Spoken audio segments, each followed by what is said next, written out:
The Last Light of Olarion. Chapter 1. The Dying Fire. The ember in Mira's palm flickered, once, twice, then surrendered to darkness. She clenched her fist around the absence of heat, feeling the familiar ache settle behind her eyes. Another spell failed, another piece of herself that refused to work the way it once had.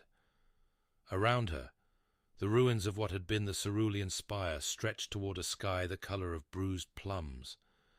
Towering pillars of white stone had cracked and toppled centuries ago, their surfaces now blanketed in moss and the silver threads of death vine. The great temple, once the largest repository of arcane knowledge in Olarion, had become a tomb for the last thing Mira had left to lose: purpose. She sat on a fallen column, her patched traveling cloak pulled tight against the wind that carried the scent of ash and something older. Something dying. The shattering had been 300 years ago. The collapse of the veil, the elders called it, though there were no elders left to call it anything anymore, just scattered remnants of a world that had forgotten it, once held magic in its very bones. Mira was 17 years old, and the last wizard of the eastern reaches. She didn't know that for certain, of course. No one did. But she'd been walking for 2 years now, searching the collapsed cities and the wild lands between, and she hadn't found another living soul who could coax fire from nothing or speak the old words and make the air listen. The magic was leaving Olarion, leaving her. She could feel it sometimes like a phantom limb, the sense that there should be more power at her fingertips, that the world should respond to her will the way it once had. Instead, it was as if reality itself had grown deaf to the old prayers. Her stomach growled, pulling her from the dark thought. She had 3 days of dried meat left, and water for perhaps 4. The wilderness had become hostile in the years since the shattering, as if the land itself had grown resentful of the creatures who'd once shaped it. Animals had turned strange and feral. Plants had become either poisonous or barren. The very air sometimes carried a taint that made magic stutter and die. Mira stood, tucking her empty hands into her sleeves. There was no point in staying here, among the bones of a library that had already been picked clean by scavengers centuries before her birth. She needed to move south, toward the sunken coast, where rumors persisted of a place called the Sanctum, a hidden sanctuary where wizards had supposedly gathered in the final years before the collapse. She didn't believe the rumors, but she needed to believe in something. The wind shifted, and Mira froze. There it was again, that smell. Not ash, not decay, something else, something living. She turned slowly, her hand drifting toward the iron knife at her belt. The ruins stretched in jagged shadows around her, pillars and arches and collapsed roofs forming a maze of white stone and green growth. The light was fading fast, the bruised sky deepening toward true purple, and the shadows were growing teeth. Movement. To her left. Mira spun, drawing the knife, and found herself staring at a boy. He was perhaps her age, perhaps younger. It was hard to tell with the malnutrition that had become endemic since the collapse. His hair was a tangled mess of brown and grey, and his clothes were a patchwork of scavenged leathers and rusted chainmail. But his eyes caught her attention and held it. They were silver. Not pale grey, silver, like polished coins, like mercury, like the core of a dying star. "You're a wizard," he said. His voice was rough from disuse, or perhaps from something else. Mira's knife stayed raised. "How do you know that?" "You smelled like one." He tilted his head, studying her with those impossible eyes. "I've been following you for 2 days. You keep trying to do magic. It doesn't work, but you keep trying." Heat rose to her cheeks. "That's not... How could you possibly..." "The magic is dying," he said, as if she hadn't spoken.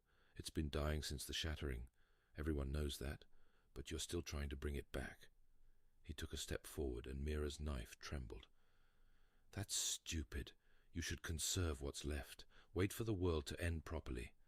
Something in his voice triggered a memory, a fragment from one of the damaged texts she'd pieced together over the years. A single sentence from a wizard's dying journal. "The silver-eyed are not born. They are what remains. You're a remnant. Mira breathed. The boy smiled, showing teeth that were just slightly too sharp. "My name is Cale," he said, "and I've been waiting a very long time to find someone like you." Chapter 2. What Remains. They did not trust each other. That was understood without being spoken. Mira walked south, and Cale walked with her, keeping pace easily despite his thin frame. He didn't carry a pack, didn't seem to need food or water, and he never slept, or at least he never slept when she was watching. She learned not to watch. "Tell me about the remnants," she said on the second day, as they picked their way through a forest of petrified trees. The wood had turned to stone during the shattering, and now it stretched toward the sky in grey fingers, brittle and dead. "You've read about us," Cale replied. It wasn't a question. Fragments. The old texts were destroyed or scattered. But there was a mention. What remains when the magic dies, the echoes of power that cannot be unmade. Close enough. He reached out and touched one of the petrified trees, and Mira flinched, waiting for something terrible to happen. But Cale just traced the grain of the stone with one finger, his silver eyes distant. "When the veil collapsed, it didn't just scatter the magic, it separated it. Some of it went into the world, into the land and the creatures and the few humans who still carried the old blood, but some of it went wrong, became something else. You're not human. I'm what's left of a wizard who couldn't let go." His voice was flat, reciting facts he'd long since accepted. 1,000 years ago, there was a war. The veil was already weakening, and some of us tried to force it open, to pour more power into the world before it leaked away entirely. They failed. They died. But some of them— he looked at his hands, pale and thin. Some of them became something that couldn't die, couldn't move on, just remained in the shell of what they'd been. Mira thought of the ghost stories she'd heard in the refugee camps of her childhood, the shade walkers and the hollow ones, the creatures that wore human faces but had nothing behind their eyes. She'd always assumed they were just stories. "How many of you are there?" "Fewer than there were. The remnants need magic to survive, the same as you do, and there's less and less to go around." He finally looked at her, and there was something in his expression that might have been hunger, or might have been grief. "That's why I found you. You're one of the last true wizards. If the magic dies completely, we both die." "Yes." They walked in silence after that, through the grey forest and out onto the blasted plains beyond. The landscape had been twisted by the shattering, terrain shifting and reshaping itself in ways that defied geography. There were no roads anymore, no maps that stayed accurate for more than a decade. Just the shape of the world as it had been broken, and the shape of the world as it was slowly dying. Mira thought about what she'd learned. The remnants were what happened when a wizard died wrongly, refused to let go, held on to existence through sheer force of will, and the dregs of power that had become corrupted in the collapse. They were immortal in the worst possible way, stuck in a world that was forgetting magic, slowly starving for lack of the very thing that had created them, and she was supposed to save them, to save herself. The thought was absurd. She could barely light a candle anymore. Chapter 3. The Sanctum. They found it on the 7th day, or what remained of it. The Sanctum had been built into a cliff face overlooking the sunken coast, a maze of tunnels and chambers carved from the living rock. But that was 300 years ago. Now the cliff had partially collapsed, burying most of the tunnels under tons of stone and earth.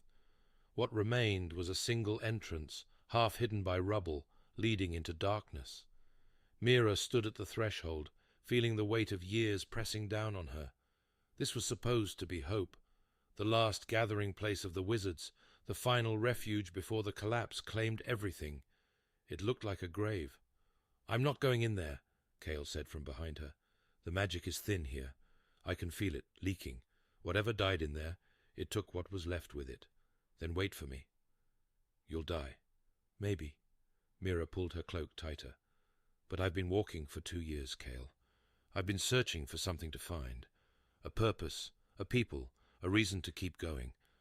I'm not going to stop now because the door looks scary." She stepped into the darkness. The tunnel was narrow and rough, the walls still showing the marks of the tools that had carved them. Torch sconces lined the path, their contents long since turned to dust, and Mira walked by touch more than sight, one hand trailing along the cold stone. The air was thick and stale, heavy with the scent of age. Then, light, a faint glow somewhere ahead and to the left. Mira changed direction, following the glow through a collapsed doorway and into a chamber that had somehow survived. It was small, perhaps 20 feet across, and the walls were covered in writing. Glowing script, silver blue and steady, as if it had been written yesterday.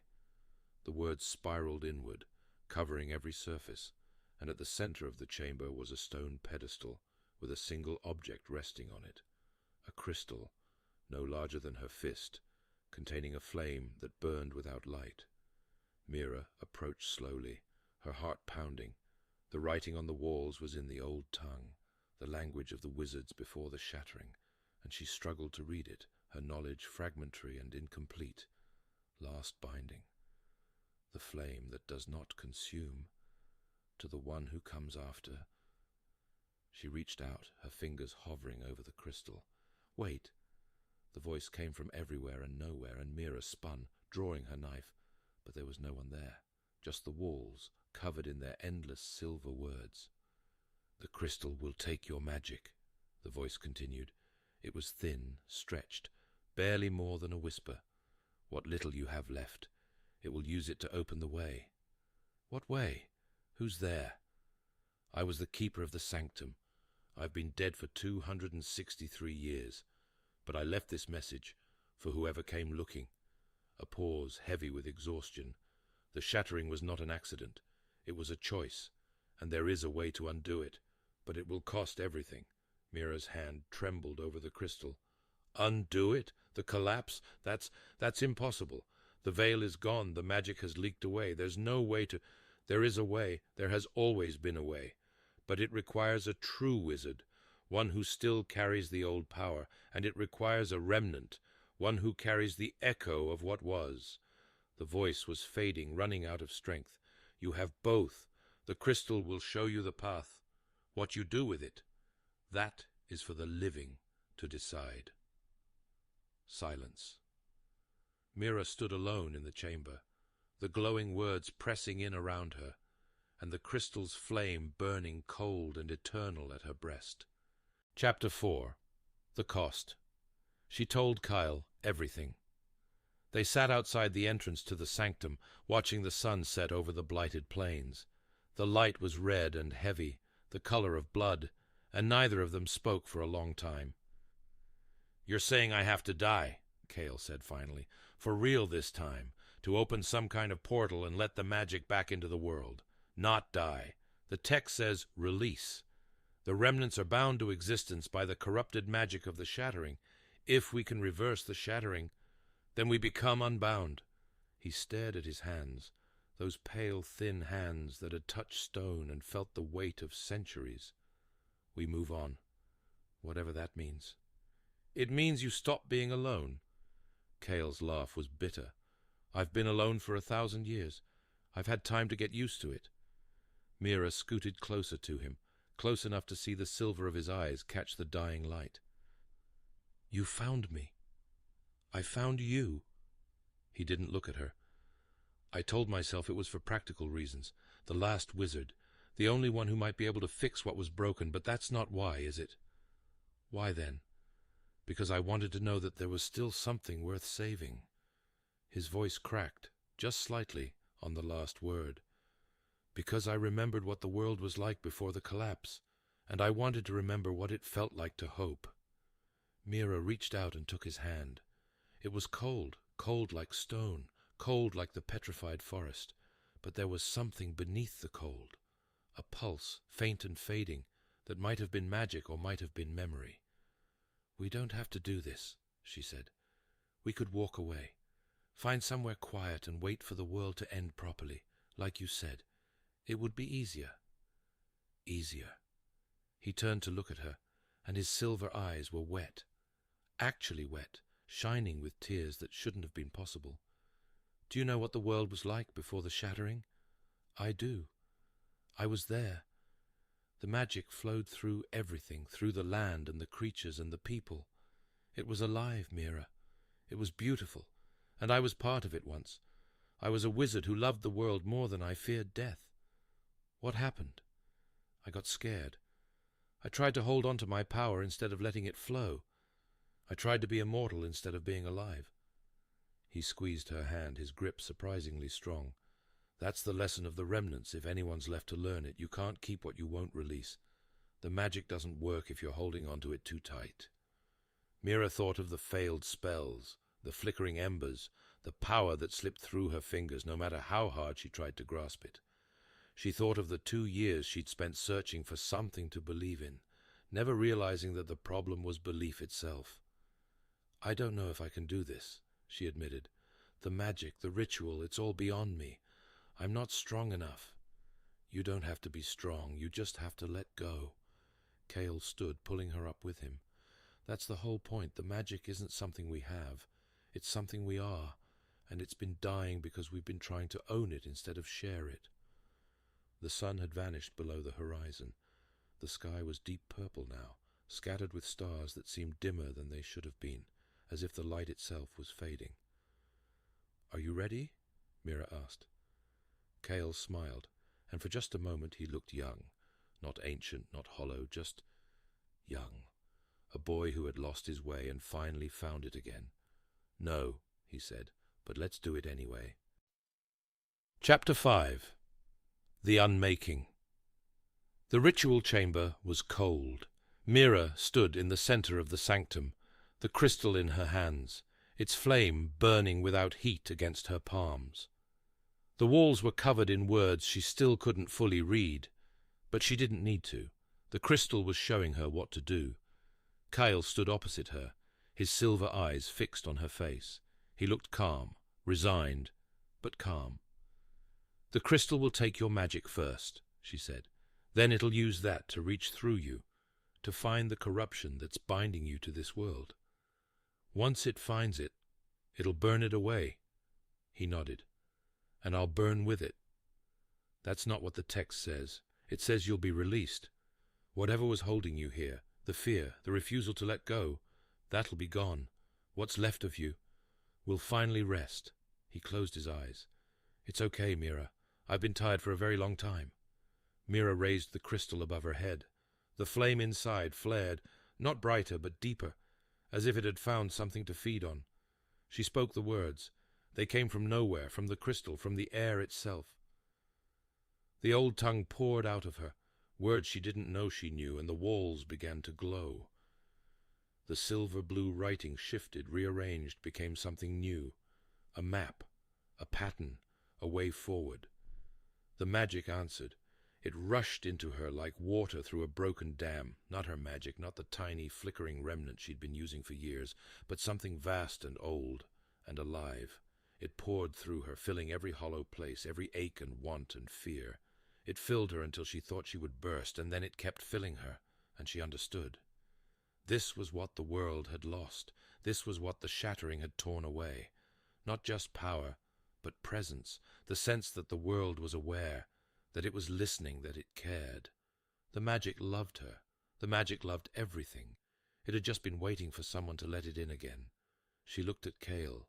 The silver in his eyes was fading, burning away, and beneath it was something else. Brown, warm, human. "It's working," she breathed. "I can feel it." His voice was different now, less hollow, more present. "The binding. It's loosening. I can let go." "Don't. I have to." He smiled, and it was strange to see warmth in his expression, warmth where there had only been emptiness. "This is what I needed, Mira. Not to survive, not to stay, to let go. That's the only thing I was ever missing." The crystal pulsed in her hands, and the magic surged, and Cale began to glow. It wasn't painful. She could see that much. His whole body was shining silver white, like a star being born, and his expression was one of absolute peace. The centuries of loneliness, the fear, the desperate clinging to existence, all of it was burning away, leaving only what he had been underneath, a wizard, a man who had loved the world. "Thank you," he whispered, and then he was gone. The light faded, the magic receded, flowing out of Mira and into the world around her. She felt it settle into the land, into the stones and the soil and the air, filling the empty places where it had been missing for 300 years. She felt the world take a breath, and then, from somewhere far away, she heard a child's laughter, saw a light turn on in a house that had been dark, felt a flower push up through cracked pavement, and reach for a sun that was finally bright again. Epilogue, Olarion Reborn. Mira walked north. The world was changing around her, day by day, hour by hour. The blight was receding, not quickly, not completely, but it was receding. The sky was clearing, the animals were calming, becoming what they had been before the collapse. And the wizards were returning. She felt them, scattered across the land, tiny flickers of magic, newborn and wondering, waking up to a world that was ready to listen again. There weren't many. There wouldn't be many, not for a long time, but they were there, and they were growing, and that was enough. She had given the magic back, all of it, everything she had, everything she was. It hadn't cost her life, but it had cost her something. The power to work miracles, to shape reality with a word and a will. She was ordinary now, just a girl with a knife and a patched cloak, walking through a world that was learning to be whole again. But she could still feel it. The magic, humming beneath everything, alive and aware and waiting. Not hers anymore, but still there, still listening, still loving. On the horizon, she saw smoke rising from a chimney. A farm, perhaps. People rebuilding. The world was full of people, she realized. It always had been. They'd just been waiting for something to believe in. Mira smiled, adjusted her pack, and kept walking. She didn't know where she was going. She didn't need to. The world was healing, and she had a part to play in it, just like everyone else. Just like the farmers and the children and the wizards who were just discovering their power. She was no one special. She was no one at all. And for the first time in her life, that felt like enough. The end.